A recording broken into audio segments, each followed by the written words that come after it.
स्वागत है आप सभी को बसंत पंचमी की हार्दिक शुभकामनाएं एवं बधाई। माँ सरस्वती की कृपा आप सभी पर बनी रहे, आप सभी स्वस्थ सुखी रहें।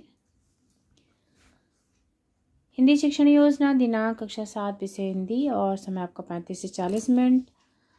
लर्निंग आउटकम बच्चे विशिष्ट शब्दों मुहावरों लोकोक्तियों का प्रयोग लेखन में करते हैं। बच्चे श्री कृष्ण की लीलाओं के बारे में विचार अभिव्यक्त कर लेते हैं। प्रकरण बाल लीला भाग 1, क्योंकि इसमें भाग 1 दूसरा तुलसीदास जी द्वारा रचित है, उन्होंने श्री राम जी का किया है। सहायक सामग्री दीक्षा पर उपलब्ध सामग्री श्यामपट चौक जशोदा जी का श्री कृष्ण जी का बाल लीला का चित्र, जिससे रोचकता आती है। सीखने सिखाने की प्रक्रिया और गतिविधियाँ। सबसे पहले प्रश्न लेंगे जो पूर्व ज्ञान पर आधारित हो। गीता को अर्जुन ने किससे सुना? श्री कृष्ण जी कहाँ के राजा थे? श्री कृष्ण जी के पिता का क्या नाम है? श्री कृष्ण जी की अपनी जशोदा से किसकी शिकायत करते हैं? माँ जशोदा अपने कान्हा को कैसे सुलाती हैं? तो इस तरह के प्रश्न हैं, हम इसी के बारे में पढ़ना भी है। शिक्षिका बच्चों को बताएगी आज हम मंजरी में संकलित बाल लीला जो सूरदास जी द्वारा रचित है उसके बारे में अध्ययन करेंगे। उपरोक्त पंक्तियां भक्ति मार्गी सूरदास जी द्वारा रचित हैं। इसमें सूरदास जी श्री कृष्ण की बाल लीला का बड़ा ही मनोहारी चित्रण किया है। श्री कृष्ण जी अपनी मैया से शिकायत करते हैं कि बलराम भैया मुझे चिढ़ाते हैं कि तुम्हें मोल खरीदा है क्योंकि माता गोरी है तुम काले हो, और इसका मैंने सार दिया है। आप इसको जितना अच्छे विस्तृत रूप से बच्चों को समझाएंगे उतना ही आनंद आएगा।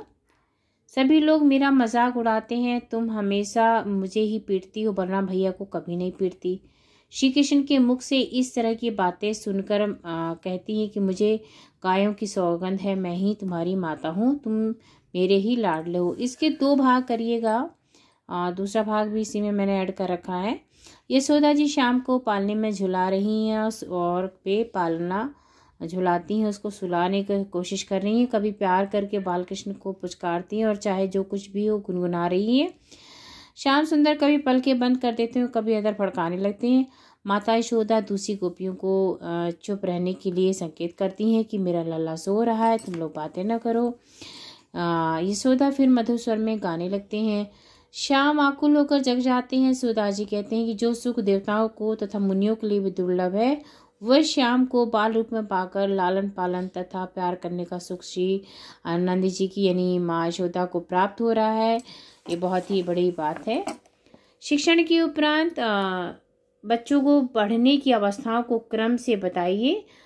इसको बता सकते हैं कि बच्चों कैसे बच्चा बढ़ता है। एक लिस्ट बनाइए, एक सूची तैयार करें तो बच्चे इसमें बताएंगे पालने में लेटना, घुटनों के बल चढ़ना, चौकी पकड़कर चलना, गिरते पड़ते चलना, दौड़कर चलना, स्कूल जाना। तो इसमें और भी बच्चे बता सकते, जैसे पलटता है बच्चा कब है, कब वो, जैसे जैसे वो बच्चे बहुत सारी लिस्ट बना सकते हैं, बहुत बड़ी सूची तैयार हो सकती है इसकी। पुस्तक में आए समानार्थी शब्द भी बता सकते हैं बच्चे, कौन कौन से शब्दों के समानार्थी हम बना सकते हैं, जैसे मूल, मारन, श्याम, खिंचना, खिंचाना है।